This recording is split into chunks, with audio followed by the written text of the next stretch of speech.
Hello everyone, ಎಲ್ರಿಗೂ NVV hub ಚಾನಲ್ಗೆ ಸ್ವಾಗತ. ನಾವಿವತ್ತು ಭಾರತಕ್ಕೆ ಯುರೋಪಿಯನ್ನರ ಆಗಮನದ ಬಗ್ಗೆ ತಿಳಿದುಕೊಳ್ಳೋಣ. ಯುರೋಪಿಯನ್ನರು ಭಾರತಕ್ಕೆ ಆಗಮಿಸಿದ್ದು ವ್ಯಾಪಾರ ಉದ್ದೇಶದಿಂದ. ಅದರಲ್ಲೂ ಸಾಂಬಾರ್ ಪದಾರ್ಥಗಳಾದಂತಹ ಮೆಣಸು, ದಾಲ್ಚಿನ್ನಿ, ಏಲಕ್ಕಿ ಇತ್ಯಾದಿ ವಸ್ತುಗಳಿಗೆ ಭಾರಿ ಬೇಡಿಕೆ ಇತ್ತು.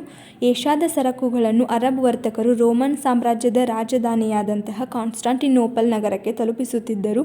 ಅಲ್ಲಿಂದ ಇಟಲಿಯ ವರ್ತಕರು ಅವುಗಳನ್ನು ಕೊಂಡು ಯುರೋಪಿಯನ್ ದೇಶಗಳಲ್ಲಿ ಮಾರುತ್ತಿದ್ದರು.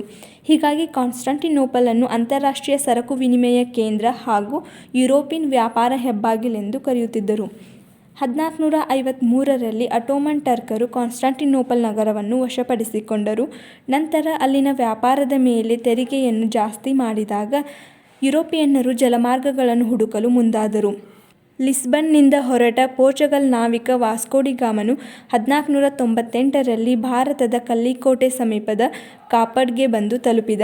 ಹೀಗೆ ಭಾರತದೊಂದಿಗೆ ವ್ಯಾಪಾರ ಸಂಬಂಧವನ್ನು ಸ್ಥಾಪಿಸಿದ ಯುರೋಪಿಯನ್ನರಲ್ಲಿ ಪೋರ್ಚುಗೀಸರು ಮೊದಲಿಗರು. ವಾಸ್ಕೋ ಡಿ ಗಾಮನ ನಂತರ ಬಂದವನು ಫ್ರಾನ್ಸಿಸ್ಕೋ ಡಿ ಆಲ್ಮೆಡ. ಇವನು ನೌಕಾಶಕ್ತಿಯನ್ನು ಬಲಪಡಿಸುವ ನೀಲಿ ನೀರಿನ ನೀತಿ ಬ್ಲೂ ವಾಟರ್ ಪಾಲಿಸಿಯನ್ನು ಜಾರಿಗೆ ತಂದನು. ಆಲ್ಮೆಡನ ನಂತರ ಬಂದವನು ಅಲ್ಫೋನ್ಸೋ ಡಿ ಅಲ್ಬುಕರ್ಕ್. ಭಾರತದಲ್ಲಿ ಪೋರ್ಚುಗೀಸ್ ಸಾಮ್ರಾಜ್ಯದ ನಿಜವಾದ ಸ್ಥಾಪಕನೆಂದು ಪ್ರಸಿದ್ಧಿಯಾದವನು. ಇವನು 1510ರಲ್ಲಿ ಬಿಜಾಪುರದ ಸುಲ್ತಾನನಿಂದ ಗೋವಾವನ್ನು ಗೆದ್ದುಕೊಂಡು ಪೋರ್ಚುಗೀಸರ ಆಡಳಿತ ಕೇಂದ್ರವಾಗಿ ಪರಿವರ್ತಿಸಿದನು. ಪೋರ್ಚುಗೀಸರ ನಂತರ ಬಂದವರು ಡಚ್ಚರು. ಡಚ್ಚರು ಹಾಲೆಂಡ್ ಅಥವಾ ನೆದರ್ಲ್ಯಾಂಡ್ ದೇಶದವರು. 1602ರಲ್ಲಿ ಯುನೈಟೆಡ್ ಈಸ್ಟ್ ಇಂಡಿಯಾ ಕಂಪನಿಯನ್ನು ಸ್ಥಾಪಿಸುವುದರ ಮೂಲಕ ಭಾರತಕ್ಕೆ ಬಂದರು.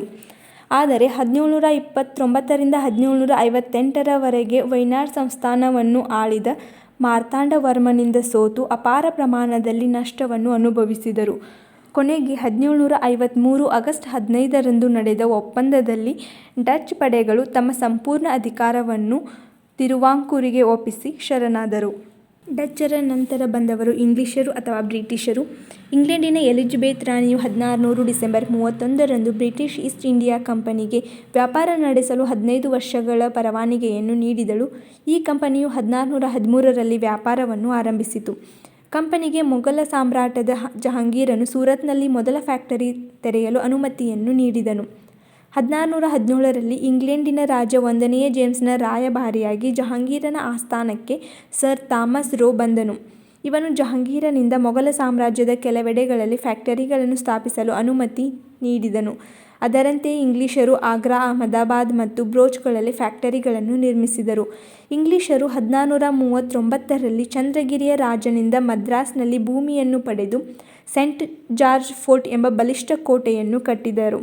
ನಂತರ ಬ್ರಿಟಿಷರು 1690ರಲ್ಲಿ ಹುಗ್ಲಿ ನದಿಯ ದಂಡೆಯ ಮೇಲೆ ಸುತ್ತಮುತ್ತ ಕಲ್ಕತ್ತಾ ಮತ್ತು ಗೋವಿಂದಪುರ ಎಂಬ 3 ಹಳ್ಳಿಗಳನ್ನು ಖರೀದಿಸಿ ಫೋರ್ಟ್ ವಿಲಿಯಂ ಎಂಬ ಕೋಟೆಯನ್ನು ಕಟ್ಟಿದರು. 17ನೆಯ ಶತಮಾನದ ಅಂತ್ಯದ ವೇಳೆಗೆ ಇಂಗ್ಲಿಷರು ಮದ್ರಾಸ್, ಬಾಂಬೆ ಮತ್ತು ಕಲ್ಕತ್ತಾಗಳನ್ನು ತಮ್ಮ ಪ್ರೆಸಿಡೆನ್ಸಿ ಕೇಂದ್ರಗಳನ್ನಾಗಿ ಮಾಡಿಕೊಂಡರು. 18ನೇ ಶತಮಾನದ ಉತ್ತರಾರ್ಧದಲ್ಲಿ ಇಂಗ್ಲಿಷರು ಕಲ್ಕತ್ತಾವನ್ನು ತಮ್ಮ ರಾಜಧಾನಿಯನ್ನಾಗಿ ಮಾಡಿಕೊಂಡರು. ಬ್ರಿಟಿಷರ ನಂತರ ಬಂದವರು ಫ್ರೆಂಚರು. ಫ್ರೆಂಚ್ ಈಸ್ಟ್ ಇಂಡಿಯಾ ಕಂಪನಿಯು 1664ರಲ್ಲಿ ಸರಕಾರಿ ಒಡೆತನದ ಕಂಪನಿಯಾಗಿ ಆರಂಭವಾಯಿತು. ಇದು 1668ರಲ್ಲಿ ತನ್ನ ಪ್ರಪ್ರಥಮ ವ್ಯಾಪಾರಿ ಕೋಟೆಯನ್ನು ಸೂರತ್ನಲ್ಲಿ ಆರಂಭಿಸಿತು.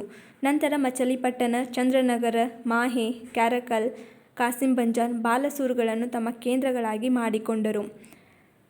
ಫ್ರೆಂಚರು ಭಾರತ ಬಿಟ್ಟು ಹೋಗುವವರೆಗೂ ಪುದುಚೇರಿ ಅಥವಾ ಪಾಂಡಿಚೇರಿಯನ್ನು ತಮ್ಮ ರಾಜಧಾನಿಯನ್ನಾಗಿ ಮಾಡಿಕೊಂಡಿದ್ದರು.